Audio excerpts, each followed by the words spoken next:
todos. Seguimos con los temas necesarios para comenzar a desarrollar nuestro primer videojuego con Monogames. Vamos a terminar este resumen de la teoría de objetos para poder utilizarlo luego en el código, que es de qué manera vamos a convertir cada tipo de asociación entre clases cuando tengamos que programarlo en C#. Cuando hablamos de asociaciones entre clases, tenemos 4 tipos de asociaciones. La de herencia, donde tenemos una clase base y una clase derivada. La clase derivada hereda el comportamiento que tiene la clase base, son unas características de este tipo de asociación. La asociación de uso, donde tenemos un anfitrión que usa al huésped dentro de su clase.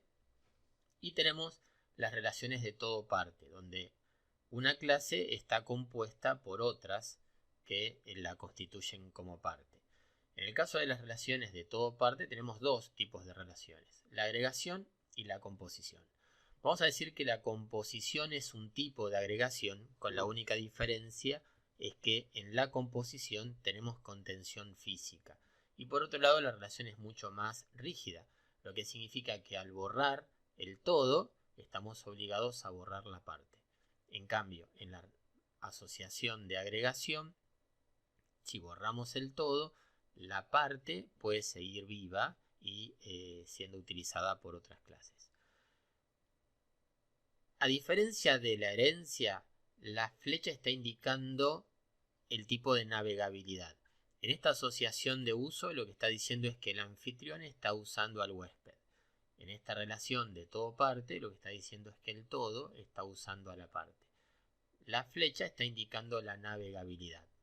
En el caso de las asociaciones de agregación y de composición, el rombo está indicando cuál es la que es considerada el todo. Entonces, en este caso, esta clase va a formar parte de esta otra, y eso está indicado por el lugar donde colocamos el rombo.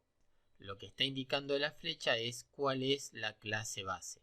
Cuando hablamos de herencia, hablamos de un tipo de característica particular en el modelo, donde la clase base es una representación más genérica de la familia que estamos tratando de modelar, y la clase derivada es una clase más específica. Lo que significa es que la clase derivada va a tener todo lo que tiene la clase base más algún comportamiento propio.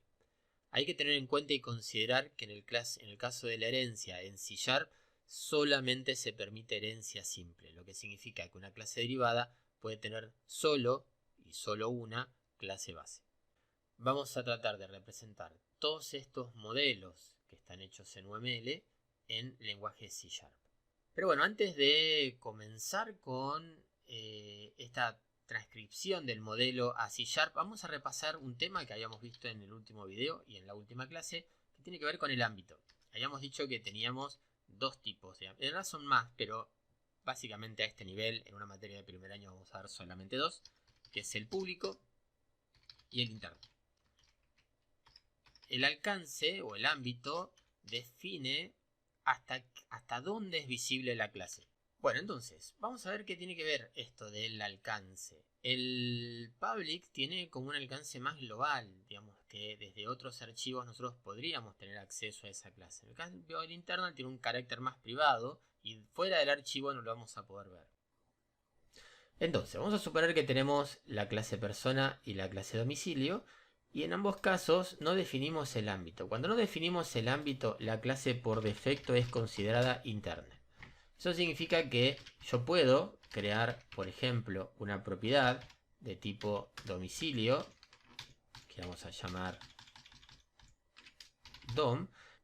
Ahora, si nosotros declaramos una de las clases como pública, esto nos va a dar un error. ¿Por qué? Porque lo que me está diciendo es que dentro del contexto de la clase persona existe otra clase, en este caso la clase domicilio, que tiene un ámbito más restringido, con lo cual no puedo utilizar una clase privada dentro de una clase pública. Eso me obliga a tener en ambos casos una clase pública. Vamos a comenzar a traducir los distintos modelos UML al código de C#. Arrancamos entonces con herencia. En el caso de la herencia existe una forma reservada del lenguaje que me permite establecer esa herencia. Vamos a suponer que yo defino una clase llamada entidad de juego y definimos también una clase llamada personaje y creamos también una clase llamada enemigo. En ambos casos, el personaje y el enemigo es una entidad del juego, con lo cual, si yo defino que dentro de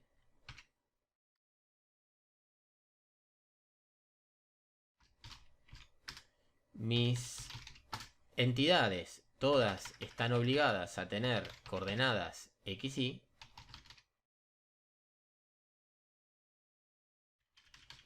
el personaje y el enemigo, que también son entidades del juego, deberían tener las coordenadas x, y. Entonces en ese caso definimos como una herencia en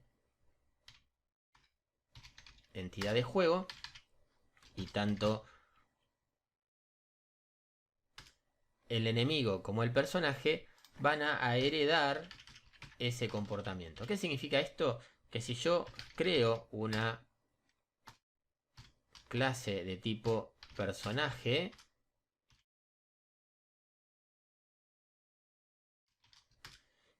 y navego su interfaz, vamos a ver que tenemos los valores x, y que de alguna manera podemos notar que no están definidos dentro de la clase. Pero a su vez, yo puedo también dentro de la clase persona crear su propio comportamiento. Entonces en este caso puedo decir que la persona va a tener también una coordenada z. Eso significa que la clase persona va a tener todo lo que tiene la clase base, la entidad de juego, y a su vez el comportamiento propio de esa entidad. Sin embargo, si yo creo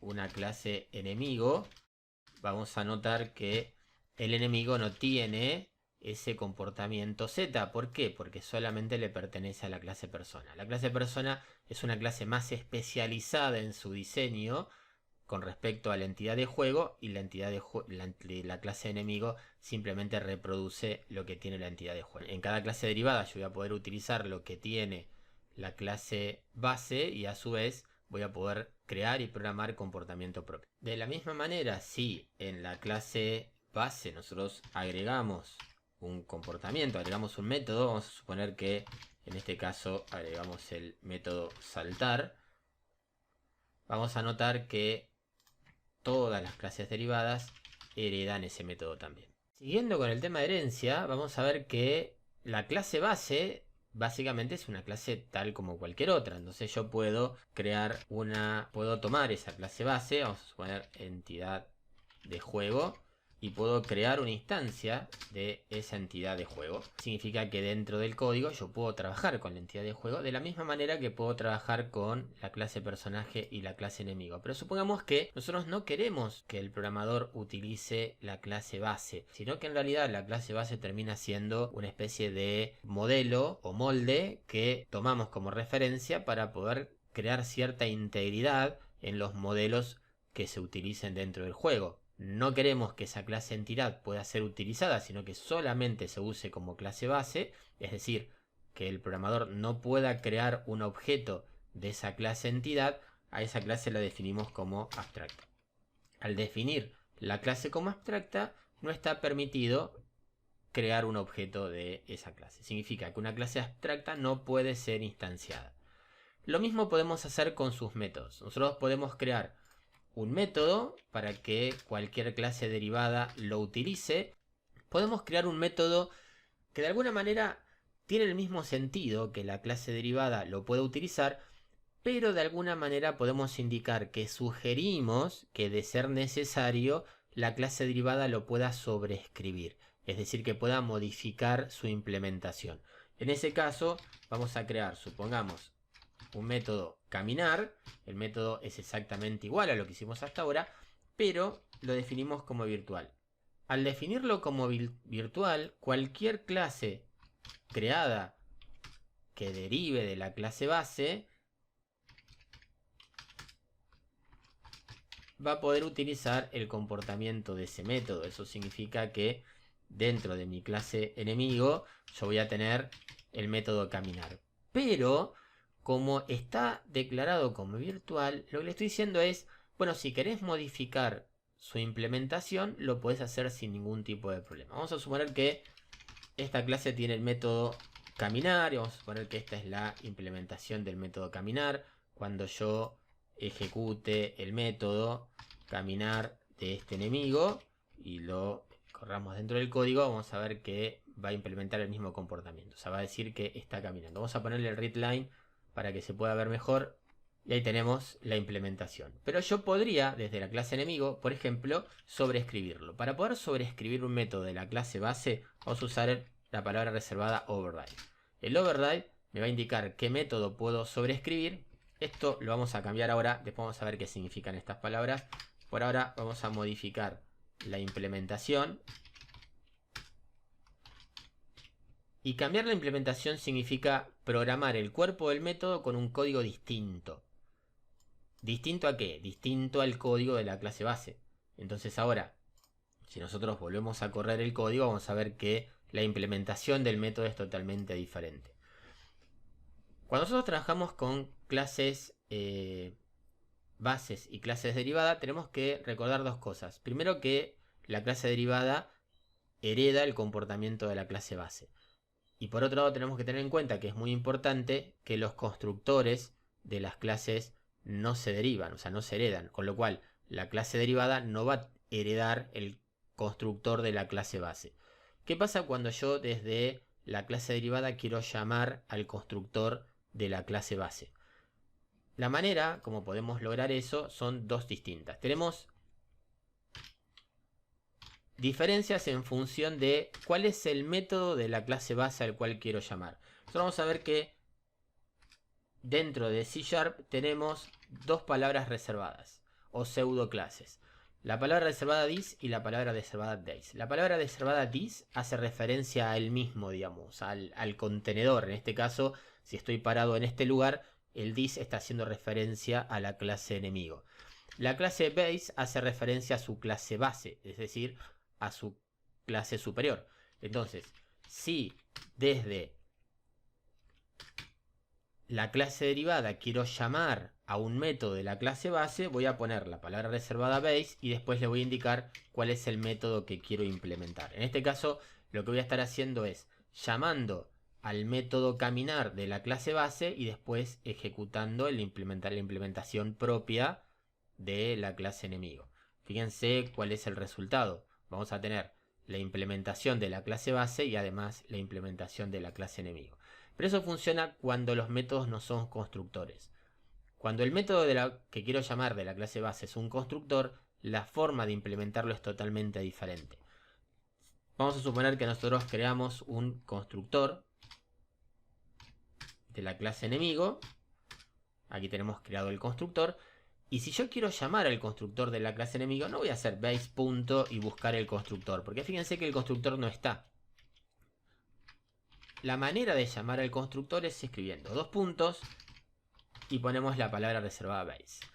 Esto me está indicando que tengo que llamar al constructor de la clase base. Vamos a suponer que tenemos un constructor creado dentro de esta clase entidad de juego. Vamos a hacer algo sencillo solamente para que se pueda entender la lógica de lo que estamos haciendo.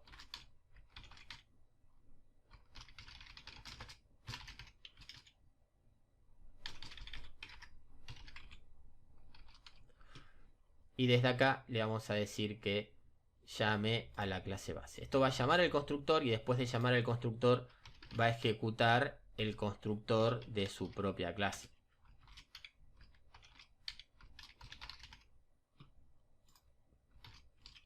Vamos a implementar esto y vamos a ver que primero llama a la entidad de juego y después llama al constructor de la clase enemigo.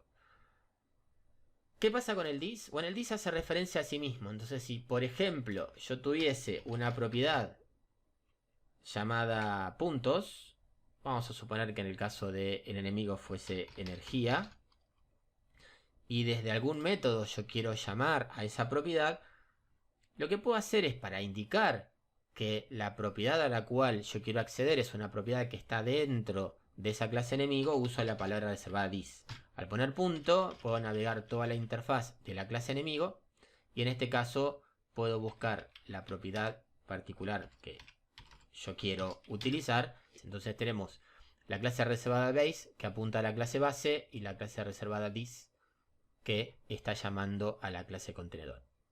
Bien, vamos a suponer que la clase derivada está obligada a cambiar la implementación de ese método. En ese caso, lo que tenemos que hacer es cambiar la palabra reservada virtual y usar la palabra reservada abstract. En este caso, fíjense que yo no estoy escribiendo el cuerpo de la clase, o sea, estoy declarando, perdón, del método. Estoy declarando un método llamado caminar que no tiene cuerpo, no tiene implementación, lo que significa que todas las clases derivadas a partir de ahora están obligadas a implementar ese método. ¿Cómo hacemos para implementar ese método? De la misma manera que lo hicimos con virtual. Vamos a sobreescribir el método, en este caso caminar, y fíjense que en este caso no me está llamando al método de la clase base. No lo está llamando porque la clase base no tiene implementación. Me está indicando que por defecto me está generando un error si yo llamo a este método, porque ese método no tiene implementación. Entonces lo que vamos a hacer nosotros es escribir acá todo el código del método, pero para la clase personaje. Y lo mismo va a pasar con enemigos. Vamos a sobreescribir caminar y eso me va a obligar, o sea, va a obligar a la clase derivada a escribir la implementación del método, porque ya no es sugerido, sino que es obligatorio implementar el código del método, en este caso el método caminar.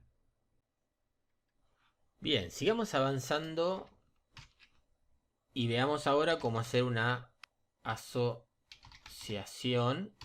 de uso. Esta es una de las más fáciles. Vamos a suponer que desde la clase enemigo, vamos a suponerlo desde acá, ¿no? Vamos a suponer que tenemos una clase, vamos a crear una clase nueva, una clase cofre. Vamos a suponer que de la clase personaje yo quiero usar un cofre. Entonces vamos a crear un método que no devuelve nada. Esto es lo mismo de si devuelve o no, depende también del método que nosotros vamos a crear. Vamos a poner el nombre del método, va a ser crear cofre. Entonces, dentro del método lo que hacemos es crear una instancia del cofre y usarlo dentro de la clase personaje. Lo que estamos haciendo con esto es una relación de uso.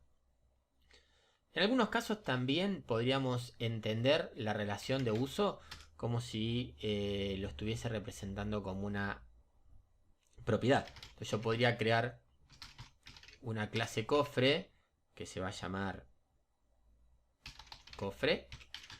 Y en este caso estaríamos haciendo lo mismo. Estaríamos creando una relación, en este caso una asociación de uso, y podemos decir que este método en realidad lo que va a hacer es un new de cofre y estaríamos haciendo lo mismo, ¿no? Estamos usando una propiedad de tipo cofre, pero dentro de la clase estamos creando la instancia. A esto lo llamamos una asociación de uso. Pasemos entonces a agregación. En realidad la agregación es como un tipo de asociación de uso. Las asociaciones que vamos a tener entre dos clases representan el concepto de todo parte. A veces simplemente es una asociación de uso. En el caso de la agregación, vamos a suponer que en cofre tenemos una propiedad que es de tipo lista de objeto. Ojo acá, por eso no quería usar la palabra objeto porque está object, que es una palabra reservada. Y vamos a crear un método dentro de la clase cofre, se llama agregar objetos, que va a recibir como parámetro un objeto. Dentro del método vamos a decirle en la lista de objetos, por acá, vamos a agregar al objeto que recibimos como parámetro. ¿Qué diferencia va a tener esto? Es que desde algún lugar del código yo voy a tener que crear un objeto, voy a tener que crear la clase del todo, digamos, el objeto vendría a ser la parte, tenemos que crear el todo, en este caso voy a crear la clase cofre, y después le voy a decir al cofre que tiene que agregar un objeto, y cuando le digo que agregue un objeto, voy a mandar el objeto creado. ¿Qué sucede? Si en algún momento yo tengo que destruir la clase cofre, la instancia del objeto fue creado por fuera. Entonces la clase cofre va a ser destruida, pero en consecuencia el objeto va a seguir vivo dentro del código. Y lo voy a poder utilizar en algún otro caso. Bueno, terminemos entonces, sigamos con esto. Vamos a trabajar ahora con composición. Y vamos a decir que la composición es como un tipo de agregación, con la única diferencia que la composición tiene contención física. ¿Qué significa tener contención física? Lo vamos a hacer acá. Vamos a trabajar con esto. Voy a hacer unos pequeños cambios a la agregación que habíamos hecho antes. Y la diferencia ahora es que cuando yo diga agregar, no voy a estar pasándole el objeto que quiero agregar como parámetro, sino que simplemente voy a crear una instancia del objeto y se lo voy a pasar. Eso significa que el objeto lo estoy creando dentro de la clase. Vamos a hacerlo separado para que se vea. Vamos a crear un objeto que voy a llamar O, que vamos a hacerlo en minúscula, que va a ser una instancia del objeto del object. Entonces en este caso, vamos a ponerlo en minúscula. Entonces en este caso, el objeto lo estoy creando dentro de la clase. Entonces yo, al llamar a objetos, estoy haciendo una nueva instancia.